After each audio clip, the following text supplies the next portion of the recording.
Cale for going out, coming back. He's tough.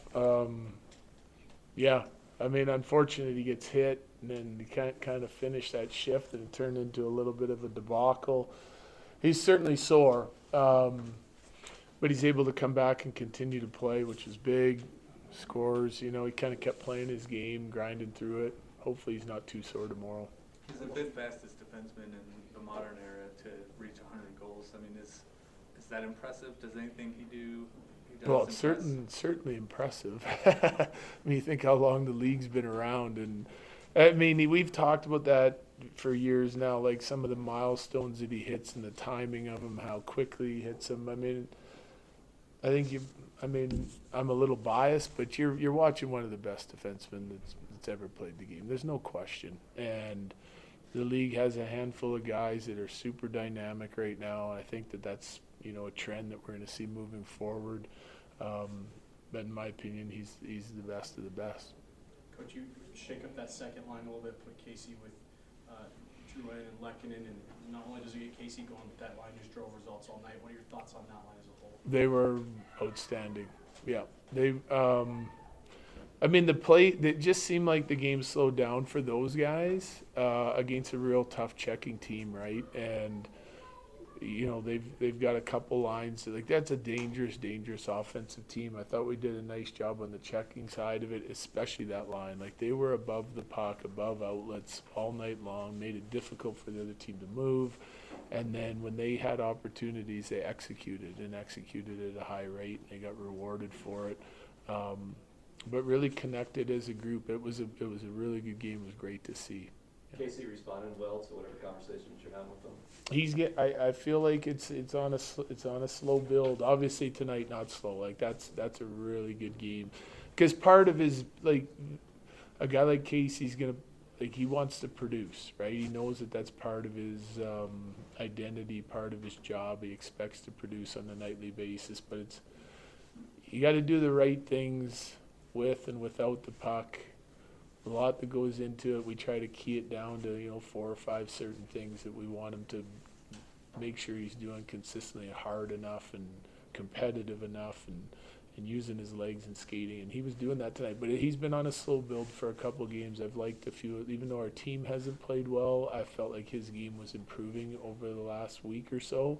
So hopefully that helps break him out and he stays productive. You just to go with Wedgwood tonight? Yeah. Against his former team. What did you think of this? I thought he was a little rusty, like a couple of those goal line drives. Like they get 3 there. I think our D kind of boxed him out on the one, but the 2 power play goals, like off the goal line, I'm certain he'd want those back. That being said, though, he also made some big saves when we needed them, and at key times of the game for me when the game was tight. And you have to expect a little bit of rust. He hasn't played since Buffalo. It's 9 games ago, and then the injury coming off that, he doesn't spend a bunch of time on the ice. But at the same time, we got Blackwood, who's played now 8 of 9, and like he needs a break too. So there's no easy game to sort of choose, because it's mini and it's Winnipeg. It's all divisional opponents. So we just felt like for the timing for Blackwood and for Wedgwood, now that it's been 18 days or so since he's played, like he's got to go in, and he got the job done. It felt like the power play, the first chance, the second chance, even the third chance before Makar's goal was kind of like on one of those slow builds. Like what was working? Yeah, so first one a little rough, but then we get the great A off the rush attack. I think it was McKinnon, right, driving the net from Drouin, which turns out to be a great chance, and it could easily have been a goal. Their guy makes a big save on it. Second power play, lots of looks, right, lots of looks, and empty net on a rebound that he makes a nice save, I think, on Drouin, and Lehkonen's there trying to whack it in, can't get it. It's kind of a little bit the way our power play's been going, but they stay with it on that shift. The thing I liked about our power play tonight, if you kind of watch off the face-offs, we got good pressure. There was a bunch of low scrums. There was 3-on-3. There are 4 guys down there. Our 3 forwards, we were able to come out with it instead of having to go on a breakout again. It's that sort of relentless tenacity on the puck that often leads to good things happening. And they brought that tonight. So not just good decisions, because I felt like we were shooting it pretty good on that power play too. Like there was an attack mentality, but like checking the puck back, and it's all part of it that we needed to improve over the last little bit. And I thought tonight it was really good. They get rewarded. Hopefully we can continue it for next game. Sorry. How did strong play between the blue lines lead to better success in both ends of the ice? Well, they're a dangerous rush team, right? So, I mean, if you get caught going the wrong way on them, and they like to come north on their attack, same as us. And if you kind of get caught, I call it no man's land. Like you're in no man's land. You're not really forechecking the puck back from the D, but you're not above the forwards. If they keep advancing it by you, they're really creative, and they do a really nice job of finishing to the net. Like one of the strengths of their team is they put pucks to the net and they crowd the net and they bang away, like the offside goal, prime example. So I thought like managing the neutral zone a little bit better than sometimes we have in the past against this team led to less D zone coverage time and less opportunities for them to play in the offensive zone, really. And so we did a nice job of it tonight. There's no question. That's where I thought the Middlestead line was really good. Like he is kind of Mr. Everything, and he has been since he got here, but he's scoring at a 42 goal pace. Like, is that part of his game a bit of a surprise to you, or is that?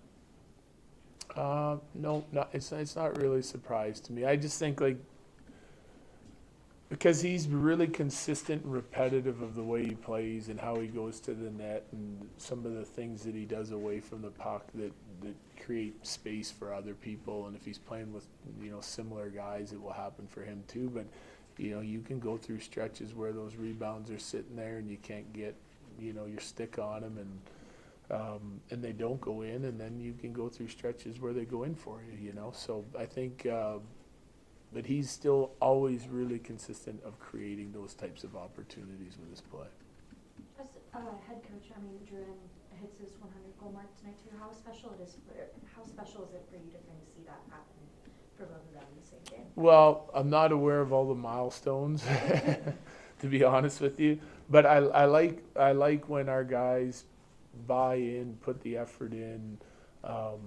They play hard for our team, and they're real good team guys, and then they get rewarded individually for that type of buy-in and work ethic. It's so he's come here, he's transformed his game from what he was when he was young, and I spoke about it, last year a lot, and he's become a highly trusted, player on the defensive side, which allows me to play him against anyone or with anyone, and so he gets a lot of opportunity here, and he's made the most of that opportunity. It's well earned.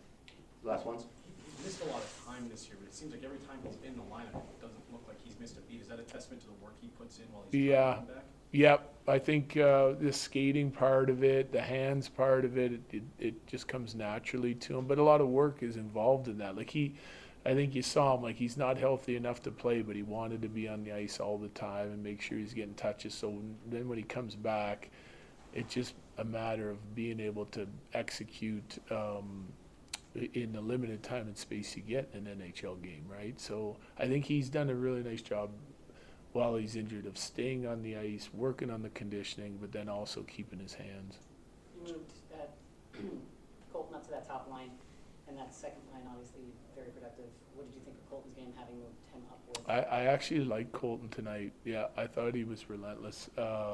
I didn't love the line tonight. I think they had their moments.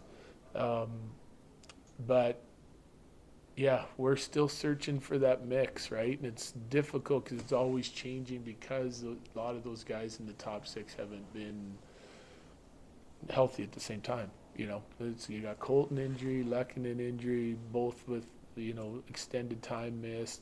Drouin twice, Val twice now.